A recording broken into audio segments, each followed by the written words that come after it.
नमस्कार।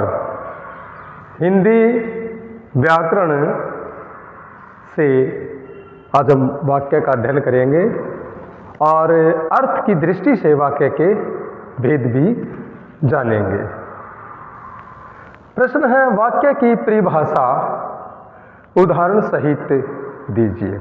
उत्तर है, सार्थक शब्दों का वह व्यवस्थित समूह जिनके माध्यम से मन के भाव विचार प्रकट किए जाते हैं उन्हें वाक्य कहते हैं।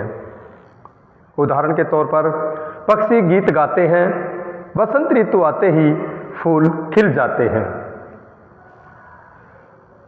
इसके बाद अर्थ के आधार पर वाक्य के निम्नलिखित 8 भेद होते हैं। नंबर 1, विधानवाचक वाक्य। नंबर 2, प्रश्नवाचक वाक्य। नंबर 3, आज्ञावाचक वाक्य। नंबर 4, संदेहवाचक वाक्य। नंबर 5, नकारात्मक वाक्य। नंबर 6, इच्छावाचक वाक्य। नंबर 7, विस्मयवाचक वाक्य। और नंबर 8, संकेतवाचक वाक्य। नंबर 1, विधानवाचक वाक्य। जिस वाक्य में क्रिया होने या करने की सूचना मिलती हो या इस प्रकार का सामान्य कथन हो उसे विधानवाचक वाक्य कहते हैं। इसके उदाहरण हैं, पक्षी घोंसले से उड़ चुके हैं। कविता ने पाठ याद कर लिया है। नदी में बाढ़ आई है। नंबर 2, निषेधवाचक या नकारात्मक वाक्य।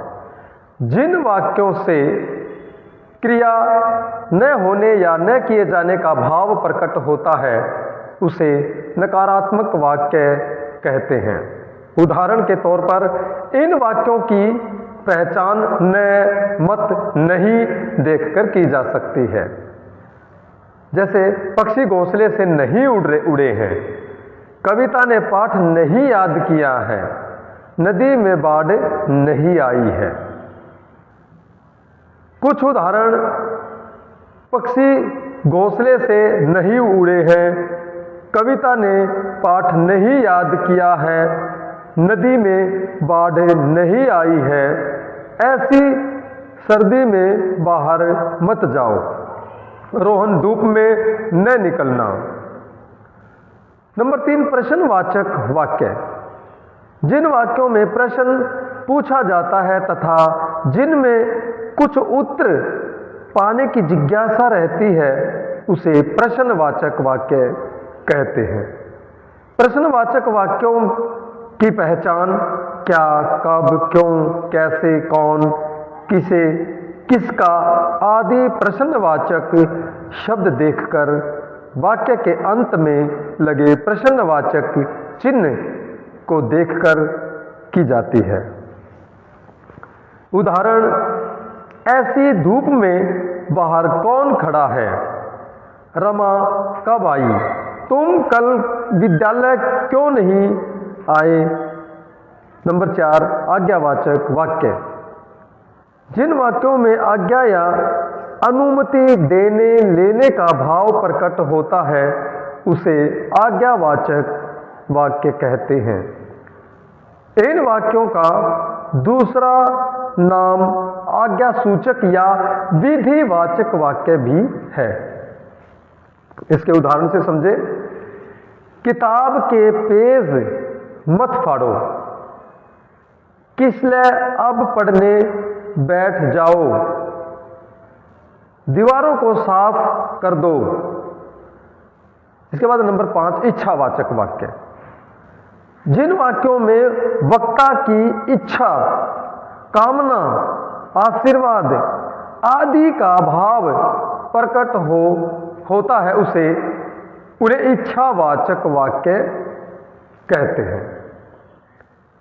इसके उदाहरण है, मित्र जन्मदिन की ढेर सारी बधाइयाँ, ईश्वर करे आप खूब उन्नति करें, हमने चाहा था कि हम साथ साथ रहें। इसके बाद नंबर 6, विस्मयवाचक वाक्य। विस्मय का अर्थ है आश्चर्य, जिन वाक्यों से आश्चर्य, हर्ष, घृणा, प्रसन्नता, शोक, दुख, भय आदि भावों की अभिव्यक्ति हो उन्हें विस्मयवाचक वाक्य कहते हैं। विस्मयवाचक वाक्यों की पहचान।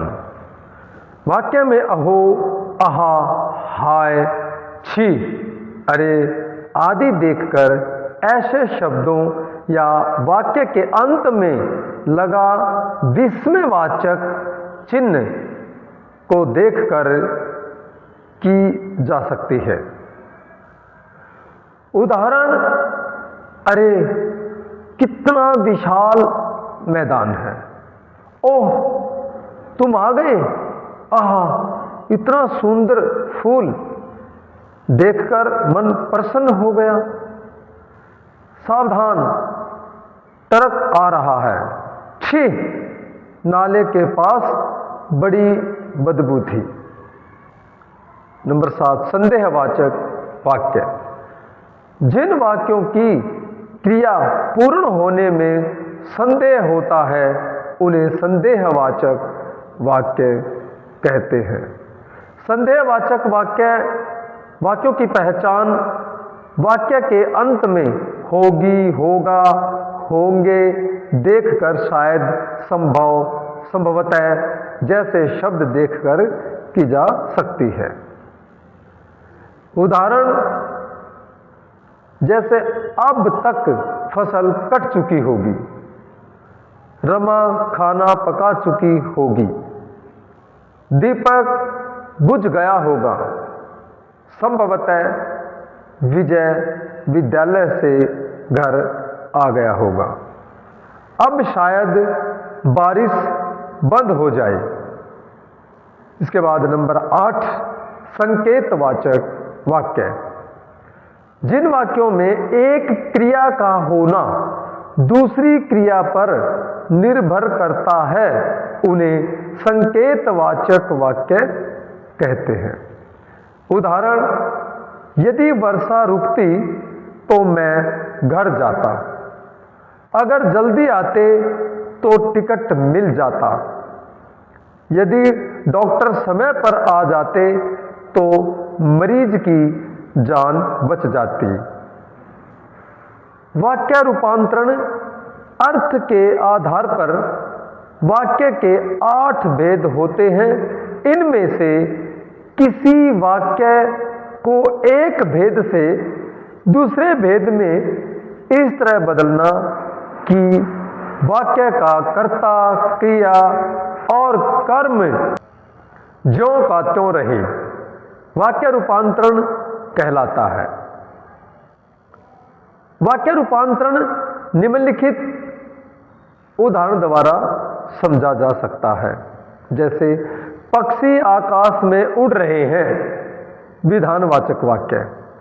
पक्षी आकाश में नहीं उड़ रहे हैं, निषेधवाचक वाक्य। क्या पक्षी आकाश में उड़ रहे हैं, प्रश्नवाचक वाक्य। शायद पक्षी आकाश में उड़ रहे होंगे, संदेहवाचक वाक्य।